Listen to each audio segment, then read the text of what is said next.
Hey there, welcome to the Duke Chronicle pregame show. I'm Ryan Hoerger alongside Brian Pollack. We're going to get you set for Duke and Army. They're going to kick it off Saturday at Michie Stadium in West Point, New York at noon this coming Saturday. The last non-conference game of the season for Duke after a 4-1 start to the year and 2-1 start in ACC play. Brian, that last win in ACC came last weekend for homecoming. Bit of a boring game, really. Duke took down Boston College 9-7. 3 field goals from Ross Martin, all the offense Duke would need in this one. But Brian, what was Duke able to do on the defensive side of the ball to really shut down Boston College? Well, it certainly wasn't a pretty game, I'll give you that. Duke didn't score a touchdown, as you mentioned. Boston College got one at the end of the game. But Duke was really, as they have been all season, able to shut down the running game against their opponents, force them to go to the pass in obvious passing situations, and their secondary is pretty good at coverage when they know it's coming. But this weekend, obviously, Duke's going to have a much different challenge. Army runs a triple option offense, which Duke has already faced this year earlier against Georgia Tech. Duke shut down that triple option offense pretty well, but there are some differences between Army's and Georgia Tech's. So Ryan, what do you think Duke will try to do to slow that down? Right, so against Georgia Tech, they brought up Jeremy Cash, played more of an outside linebacker. Normally Jeremy Cash is a safety for the Blue Devils, and he and Dwayne Norman really had a field day.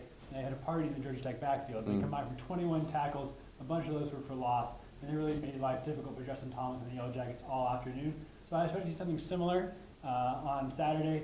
Army's quarterback Ahmad Bradshaw is very strong in the running game. Like Georgia Tech, Army's throw the ball a lot, but when they do, they can make some big plays in the passing game, throwing to guys like Edgar Allan Poe.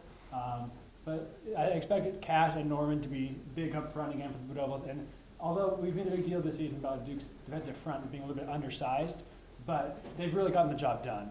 You know, really, with the exception of a couple long runs by Northwestern, they really completely shut down the run game and forced opponents to beat them through the air. And when you've got a good secondary like the Blue Devils have, with Jeremy Cash and Devon Edwards and company, you really can really limit teams offensively when you're taking away both the ground and the pass.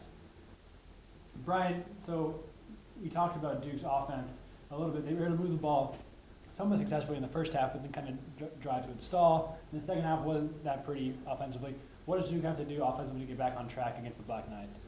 So Duke last week against Boston College had a little trouble running the ball, which is always a red flag for an offense that has trouble moving the ball down the field. And those woes could very well continue against the Black Knights, who've improved their rush defense tremendously from last year. Their opponent's rushing average going from 5.3 down to 4.1 yards per carry this year, led by linebacker Andrew King, who's really stepped up and kind of done what Jeremy Cash has done for the Blue Devils for that Army defense. Army's 1-4, but in a lot of ways they're close to undefeated. They've lost their 4 games by a total of 16 points.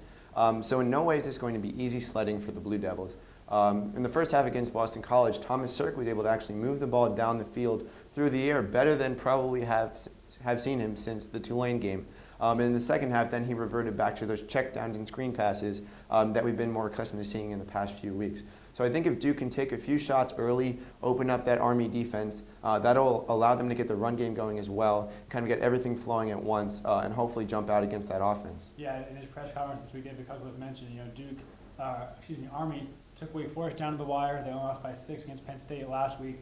They've been very competitive in all of their games despite the 1-4 record. So that is for us here at the Chronicle pregame show. Brian, you're going to be up there at West Point this weekend to bring you the action live at Chronicle Sports on Twitter, and follow us at DukeChronicle.com for our Blue Zone blog for our pregame and in-game coverage. For Brian Pollack, I'm Ryan Hoerger. We'll see you guys later. All right.